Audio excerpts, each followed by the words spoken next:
Whoa! Meet Pobi! He's an alien explorer who just crash-landed on Min's desk, and he needs help figuring out where he is. Pobi holds up a completely blank map of Earth. To help him, Min points to the globe and explains most of our planet is covered by giant areas of salt water. We call these massive bodies of water oceans. Looking at this map, you can see that the Earth has 5 oceans in total. And if you look closely, right here, the Pacific Ocean is the biggest one of them all. While the water is beautiful, Pobi's mission is to meet the people who run the planet. To do that, he has to find dry land. Min points to the large green and brown shapes on the globe. A very large piece of land like this is called a continent. The land on Earth is divided into exactly 7 of these giant continent puzzle pieces.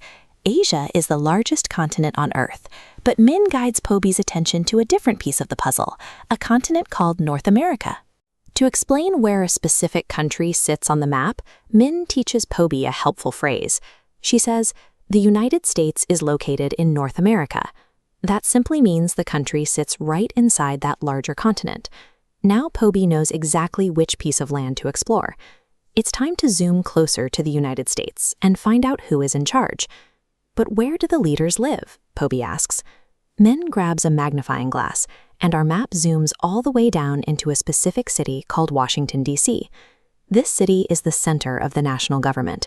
It's the place where the most important decisions for the whole country are made. Min points out a very famous building called the White House. This is the place where the President of the United States actually lives and works every single day. Because the president works right inside those walls, the building itself serves as a recognizable symbol of the nation's leader for everyone in the country. Down the street sits another very important building, the Capitol. You can easily spot it by its large, rounded, dome-style roof. The Capitol is a building where people meet to create laws. You can think of laws simply as the official rules of the country that everyone agrees to follow. Then there is the Supreme Court. This is the highest court in the entire country, and it is where special officials called judges do their work. These judges have a very specific job. They listen to difficult cases and decide whether the laws made in the Capitol have been broken. Min shows Pobi how these buildings work together as a team. One group of people makes the rules, and another group makes sure everyone is following them fairly. Looking at his map, Pobi notices a very tall building pointing straight up into the sky. This is called the Washington Monument. A monument is a special building or statue. People build them specifically so we can remember an important person or a big event from the past.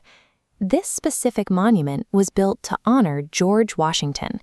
He is remembered here because he was the very first president of the United States. Min smiles. She explains that by learning about these buildings, Pobi now understands how the country is run today and how it remembers the people who started it. His Earth Guidebook is officially complete.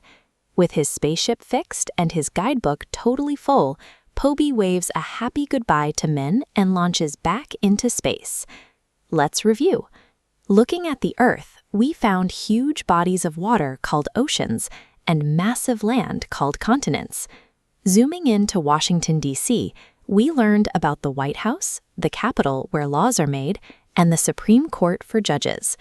Knowing these words helps us describe where in the world we live and exactly how our home works. Now it's your turn. Can you match these English vocabulary words to their correct Korean meanings? Let's see how much you remember.